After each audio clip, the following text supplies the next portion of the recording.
Hi everyone, and welcome to Reading for Nature Connection.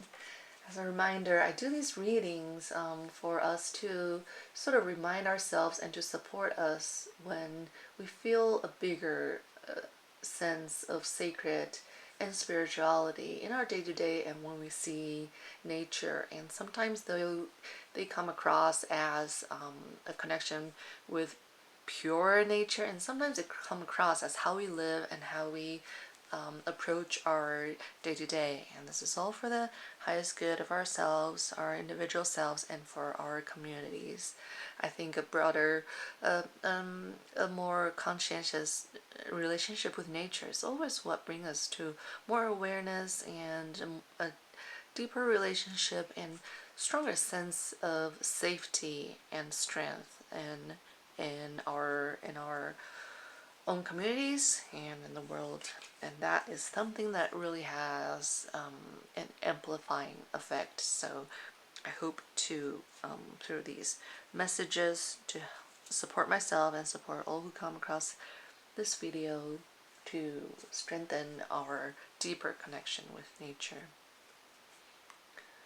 So we thank the Creator within all things. May the Creator bring blessings and peace. Mother Earth and spirits of this place, please show us the way.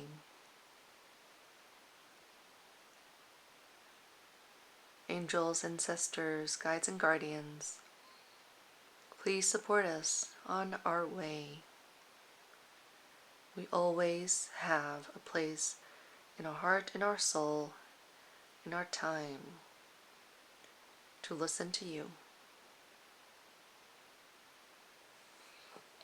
Okay, what is our message today? How can we connect with nature spiritually today?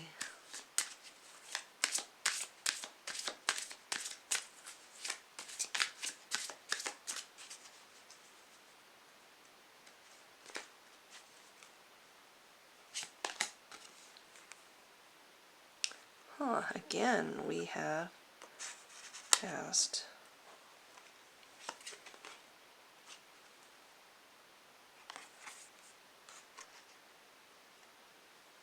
Then we have fire. And we have sea. It is time to renew our yes, there's something to renew, and it could be with family relationships. Maybe there is something that we're actually ready to move on from. By now, it's probably a time where we can look back with fresh eyes. If we never think about it or confront it, then we're probably still stuck in our habits about how we think about the past or a relationship. But very likely, it's time for a new perspective. There might be things that we're ready to resolve or move on from, but we do need this kind of it might be a quiet space, it might be some kind of intention, it might be reconciling and requiring different parties or maybe different sides of you to sit down with each other and to find what it is that we're ready to move away from and make room, burn it all out. Journals or something, or just memories. It is about transmuting, and then we move on. When we move on from that, then we have a lot more capacity to receive, to feel, and to express ourselves. This may be the time to think about the quality of the elements and to rely on their power, on their energy. When we think about fire, we think about light, the strength, and the versatility, and sometimes the strength and unpredictability of how it has the power to light up, to transform, to destroy, to hurt, and be with those energies. As fire burns, it turns into smoke, and we are brought to the realm of air. So there is a transition in that.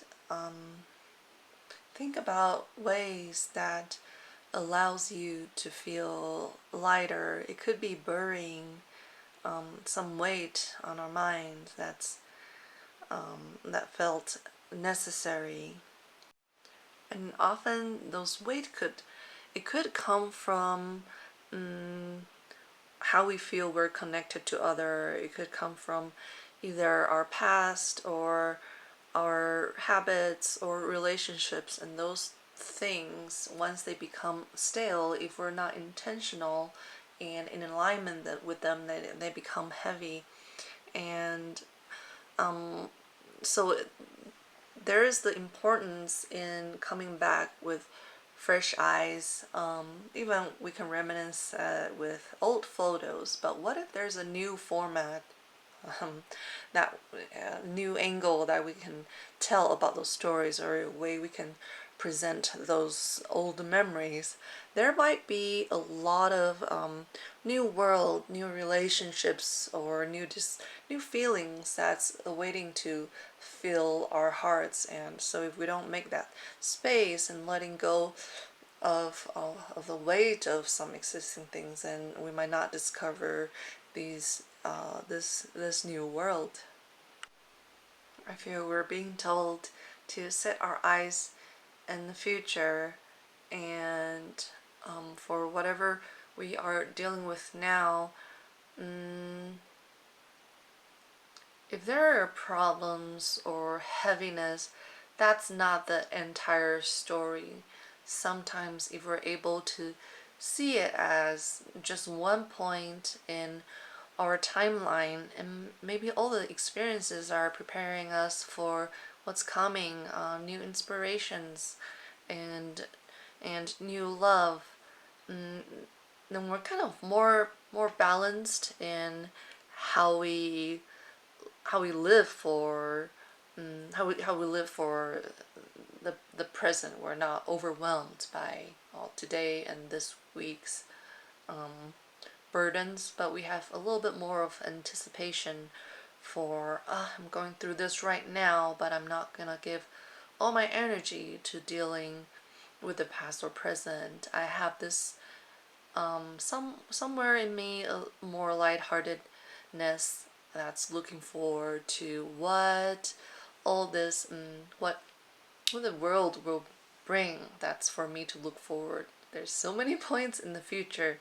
We don't know when good things will happen and open our hearts. So we want to always have space for that hopefulness, for that perspective of beauty.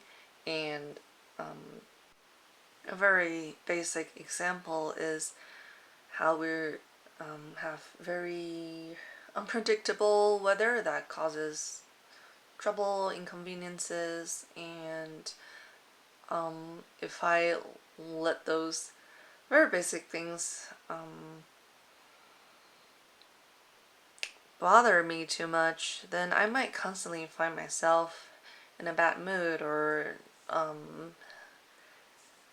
complaining a lot. But with just a little bit of perspective for the future, for the sunny days coming, and the rain stopping, then I kind of have maybe a little more appreciation for the rain I'm getting, for the experience that I wouldn't have if everything went smoothly, blue skies and all that. And kind of comes down to a little bit of ups and downs, being able to contribute to a better story. But blue skies ahead, that's what we want to prepare for, try to release, and better things will come. So that's the message I have for today. I hope you're doing well in your beautiful June season, and I'll see you in another reading.